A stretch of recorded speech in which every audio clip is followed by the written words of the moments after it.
우리 성도님들, 여러분의 인생은 만족스러우십니까? 혹 무엇인가 부족하고 무엇인가가 채워지지 않아서 항상 결핍과 모자람을 느끼며 사시지는 않으십니까?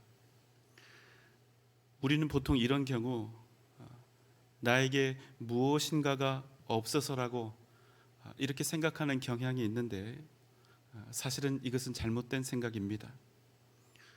무엇인가를 많이 소유하고 있다고 해서 그 사람이 반드시 만족스러운 인생을 사는 것이 아니지요. 오히려 그 인생에 만족함이 없기 때문에 그 공허한 마음을 무엇으로라도 채우기 위해 더 많은 물질과 물건들을 소유하려고 하는 사람들이 적지 않습니다. 그럼 어떻게 됩니까? 더 많이 소유하고 가질수록 진짜 만족으로부터는 오히려 멀어지게 되는 것입니다. 그렇다면 우리는 어떻게 결핍과 부족함이 많은 이 현실 속에서 진정한 만족을 누리며 살아갈 수 있을까요? 오늘 우리가 함께 나눌 말씀은 만족에 관한 것입니다. 히브리서 13장 5절의 말씀입니다. 돈을 사랑하지 말고 있는 바를 족한 줄로 알라. 그가 친히 말씀하시기를 내가 결코 너희를 버리지 아니하고 너희를 떠나지 아니하리라 하셨느니라. 오늘 본문은 이렇게 시작이 됩니다. 돈을 사랑하지 말고, 돈을 사랑하지 말라. 돈은 우리가 이 세상을 살아가는 일에 있어서 아주 중요한 필수적인 요소입니다. 돈이 없으면 먹고 사는 것 자체가 아예 되지를 않죠. 돈이 있어야 좋은 일도 할 수 있습니다. 그러니 우리에게 돈은 반드시 필요한 것이지요. 그러나 돈을 가지되, 오늘 말씀은 돈에 대해서 뭐라고 얘기하고 있습니까? 돈을 사랑하지는 말라는 것입니다. 돈은 우리의 삶에 있어서 너무나 중요하고 필요한 것이지만 결코 그 돈이 우리 인생에서 사랑의 대상이 되도록 하면 안 된다는 겁니다. 돈을 사랑한다는 것은 무엇일까요? 아주 간단합니다. 한번 생각해 보실까요? 여러분, 사람이 귀합니까? 돈이 귀합니까? 너무나 쉬운 질문이죠. 당연한 질문이고, 어떻게 사람의 귀함을 이 돈 따위하고 우리가 비교할 수가 있을까요? 돈의 액수가 아무리 크다 할지라도 그것을 사람의 귀함과는 절대로 비교할 수가 없는 것입니다. 그런데 여러분, 우리가 살아가고 있는 현실은 어떻습니까? 돈 때문에 사람이 무시를 당하기도 하고, 돈 때문에 불행한 인생이 되기도 하고, 불과 얼마 되지 않는 돈 때문에 사람의 목숨이 왔다 갔다 하고, 또 어떤 사람은 평생 돈을 모으고 또 더 많이 모으는 것을 자기 인생의 목적으로 삼고 그렇게 살기도 하는 것입니다. 그럼 여러분, 돈은 더 이상 돈이 아니라 사랑의 대상이요, 더 나아가서 숭배의 대상이 되는 것입니다. 오늘 본문에서 원어 성경에는 있는데 해석되지 않은 단어가 하나 있습니다. 트로포스라고 하는 단어인데, 이 단어의 뜻은 습관, 성향, 마음가짐, 태도, 이런 뜻을 가지고 있습니다. 그럼 이 단어를 함께 넣어서 5절의 첫 부분을 다시 한번 번역해 보도록 하겠습니다. 너희의 마음가짐, 습관, 태도가 돈을 사랑하지 않도록 하라. 무슨 말씀입니까? 우리가 돈에 대해서 어떤 태도와 습관, 어떤 마음을 가지고 있는가에 따라서 우리 인생이 달라진다는 것입니다. 우리가 돈을 얼마나 많이 가지고 있는가, 이것으로 우리의 인생이 결정되는 것이 아니라 돈에 대한 나의 태도는 어떠한가, 돈을 대하고 있는 나의 마음가짐과 습관은 무엇인가, 그래서 나는 돈을 실제적으로 어떻게 대하고 있는가, 여러분, 이것이 우리의 인생을 판가름한다는 것입니다. 돈을 사랑하는 사람은 반드시 돈의 노예가 됩니다. 돈을 숭배한다는 그 말이 괜히 나온 말이 아닙니다.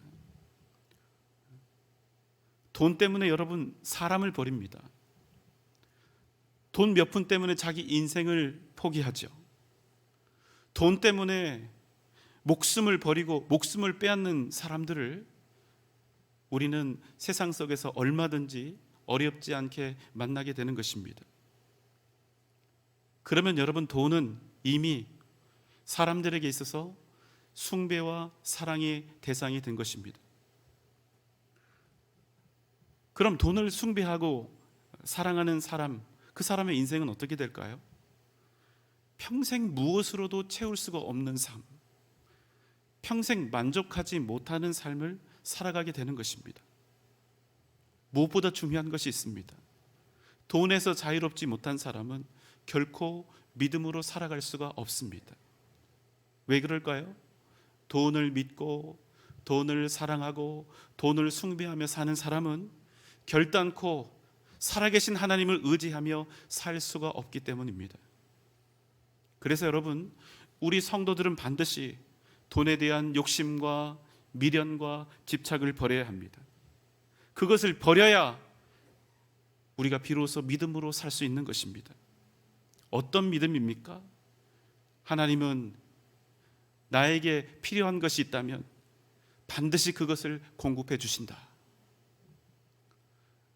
우리 중에 그 누구도 평생 재정적인 위기에서 자유로울 수 있는 사람은 없습니다. 앞에 있는 저도 마찬가지고요. 어쩌면 요즘 우리 모두에게 어려움이 닥쳐온 그런 순간일 수 있습니다. 지금처럼 각종 경제 지표가 좋지 않은 때도 없을 것입니다.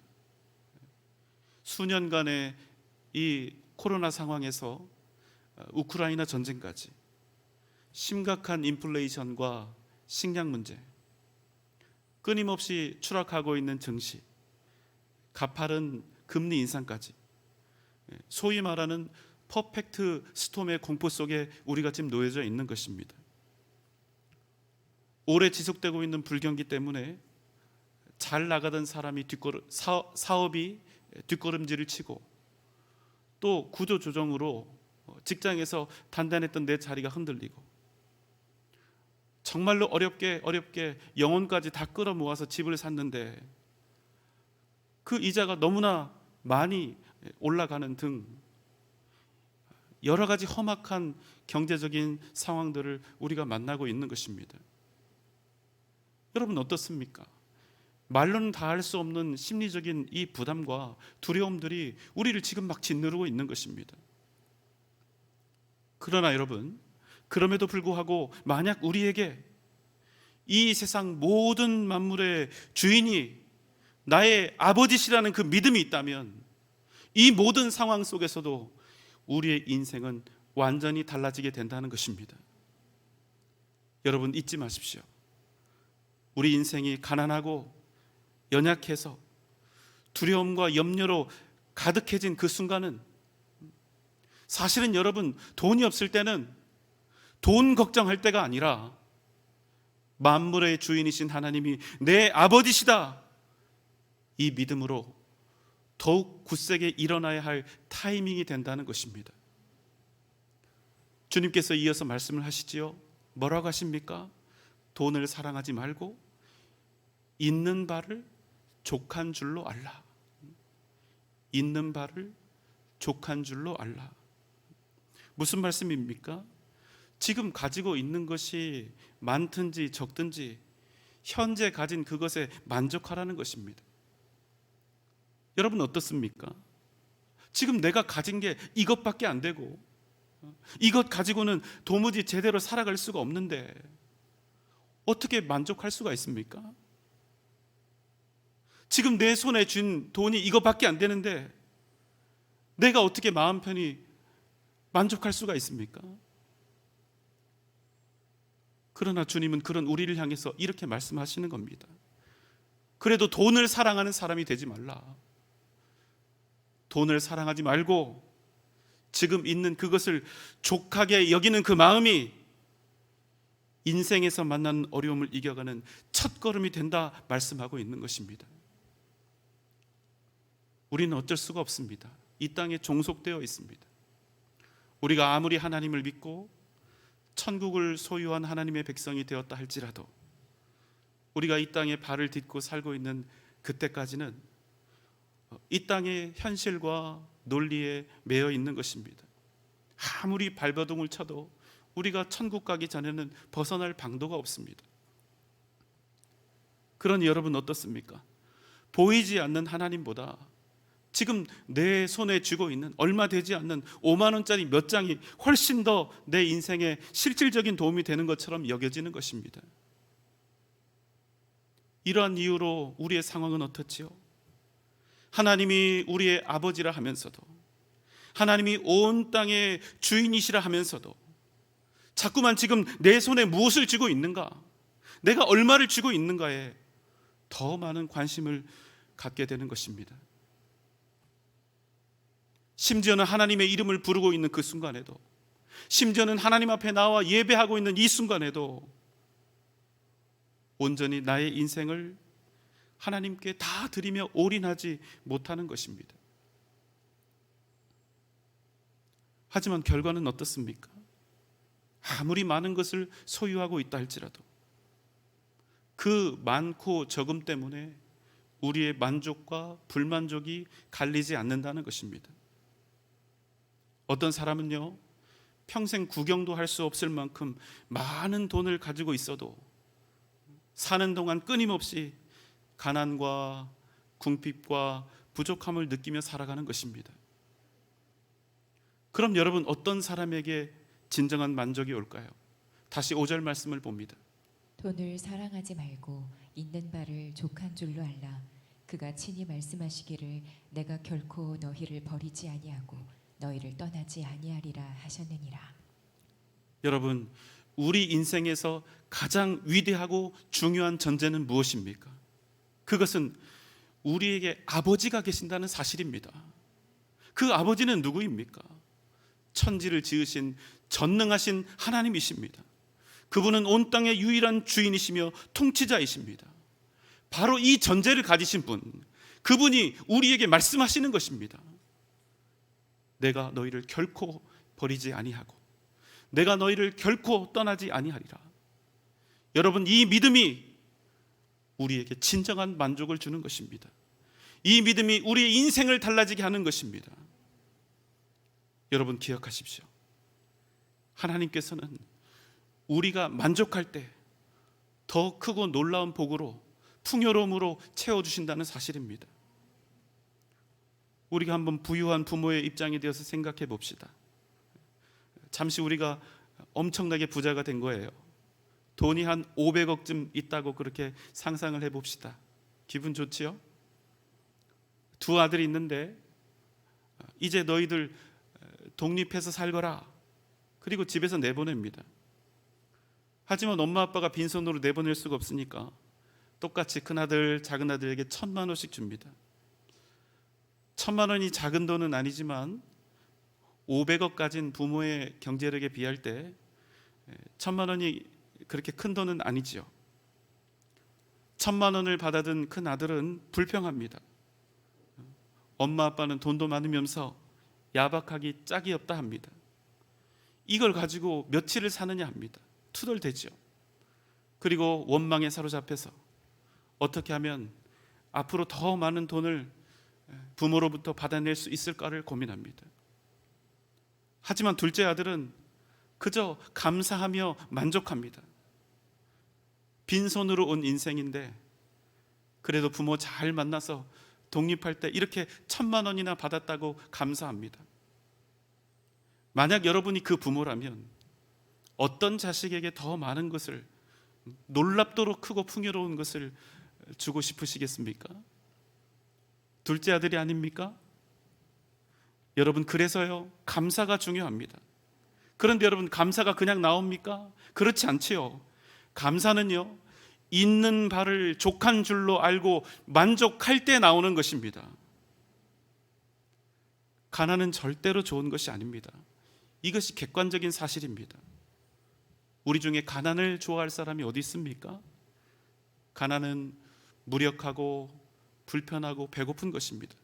그러나 그런 상황을 불평과 원망의 이유가 아닌 감사의 이유로 삼는 그 사람에게 하나님은 세상이 줄 수 없는 진정한 만족과 풍요를 더해 주신다는 사실입니다.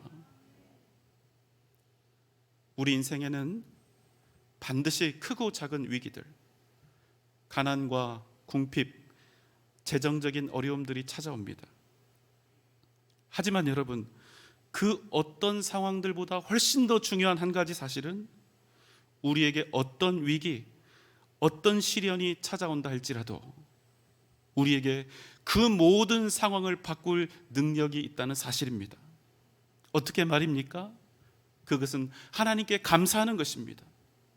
그러나 주문처럼 그냥 머릿속의 지식으로 감사해야 상황이 좋아진단다, 이런 마음으로 말고 진정 믿음으로 살아계신 하나님을 바라보며 감사하는 것입니다.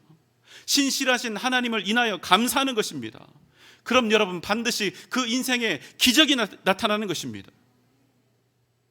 하나님께 감사하면 메마른 사막이 기름진 옥토가 되고 거칠고 힘겨운 인생길도 위대한 믿음의 역사가 되는 것입니다.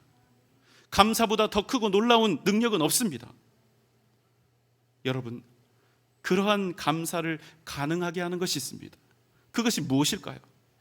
바로 만족하는 마음입니다. 오늘 본문은 그래서 우리에게 이렇게 말씀하고 있는 것입니다. 있는 바를 족한 줄로 알라. 지금 내가 손에 쥐고 있는 것들이 비록 수치상으로는 작은 것일 수 있습니다. 그저 하루 살기에도 빠듯하고 힘겨운 그저 얼마간의 돈일 수 있습니다. 그러나 믿음으로 그 작은 것들에 만족하며 그 작은 것들을 허락하신 주님께 감사하는 것입니다. 그럼 우리 가운데 기적이 일어나는 것입니다. 고린도서 12장 9절의 말씀입니다. 나에게 이르시기를 내 은혜가 네게 족하도다. 이는 내 능력이 약한 데서 온전하여짐이라 하신지라. 그러므로 도리어 크게 기뻐함으로 나의 여러 약한 것들에 대하여 자랑하리니 이는 그리스도의 능력이 내게 머물게 하려 함이라. 사도 바울은 아주 지독한 질병을 가지고 있었습니다.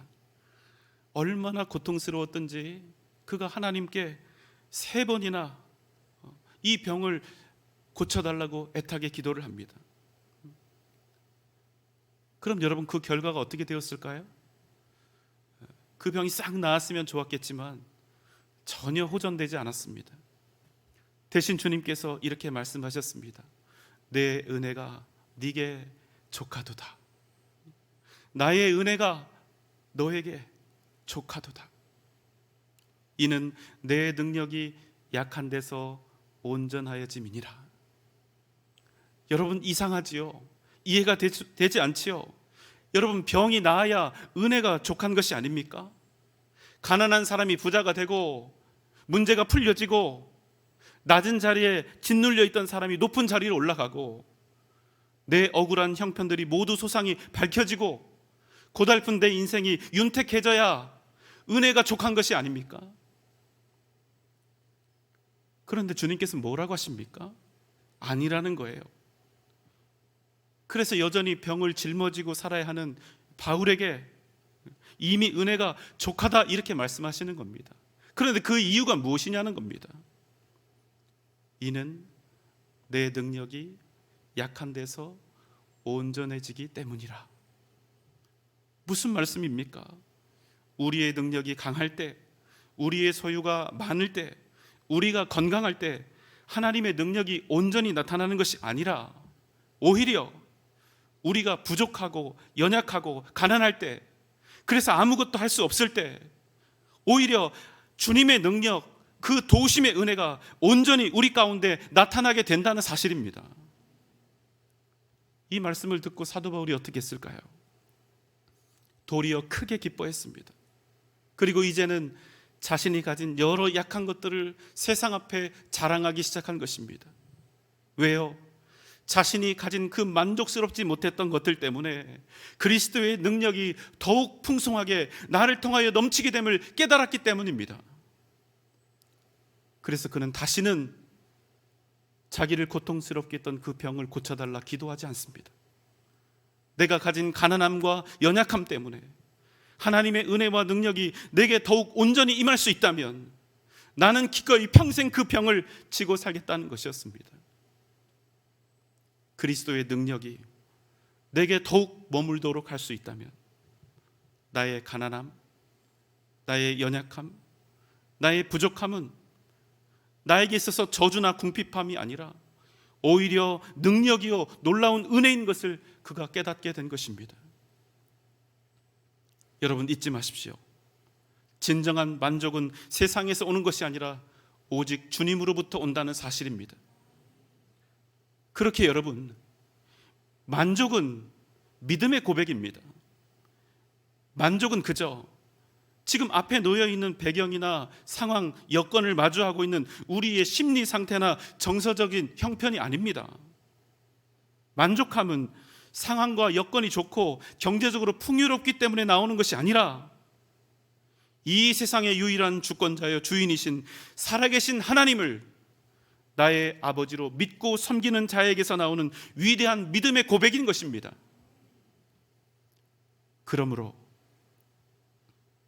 살아계신 하나님, 그 신실하심을 믿는 믿음으로 지금 내게 있는 것에 만족하며 감사하는 것은 반드시 우리에게 닥쳐온 현실과 상황을 바꾸는 위대한 능력이 되는 것입니다.